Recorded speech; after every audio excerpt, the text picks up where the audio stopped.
তবে শোনো, তোমরা যারা নায়ক নায়িকার অনুসারী, গায়ক গায়িকার অনুসারী, আমি তোমাদের একটা হাদিস পড়ে শোনাই।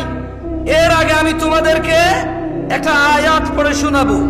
আল্লাহ বলছেন, মাইয়ুতির রাসূল, যে রাসূলের অনুসরণ করে, রাসূল যেভাবে ভালোবাসে সাল্লাল্লাহু আলাইহি ওয়াসাল্লাম, রাসূল যেভাবে ঘৃণা করে সাল্লাল্লাহু আলাইহি ওয়াসাল্লাম, তিনি সাল্লাল্লাহু আলাইহি ওয়াসাল্লামের যে অনুসরণ করে, ফাকাদ আতা আল্লাহ, যে আমার রাসূলের মতো খায়, যে আমার রাসূলের মতো পড়ে, যে আমার রাসূলের মতো ভালোবাসে, যে আমার রাসূলের মতো ঘৃণা করে সাল্লাল্লাহু আলাইহি ওয়াসাল্লাম, ফাকাদ আতা আল্লাহ। আল্লাহ নিজে বলছে যে সে আল্লাহর ইবাদত করে। ওয়ামান তাওয়াল্লা, আর যদি কেউ রাসূলের অনুসরণ থেকে মুখ ফিরিয়ে নেয়, ওর নায়কের মতো দেখতে হবে শেভ করে, ওর গায়কের মতো দেখতে হবে শেভ করে, ওর চুল এমনি এমনি কাটবে, অমুক খেলোয়াড়ের মতো দেখতে হবে।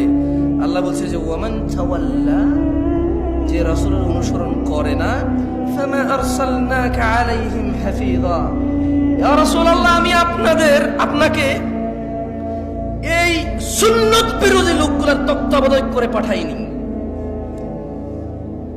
দ্বীন হচ্ছে আল্লাহর কাছে একমাত্র ইসলাম। তাহলে দ্বীন কি? এটাও কোরআনুল কারীমে আল্লাহ বলছেন, ওয়ামা আতাকুমুর রাসূল, যা রাসূল দিয়েছে, ফাখুযুহু, যত কিছু তোমার রাসূল আমার রাসূল দিয়েছেন, ফাখুযুহু, তা সব নিয়ে নাও।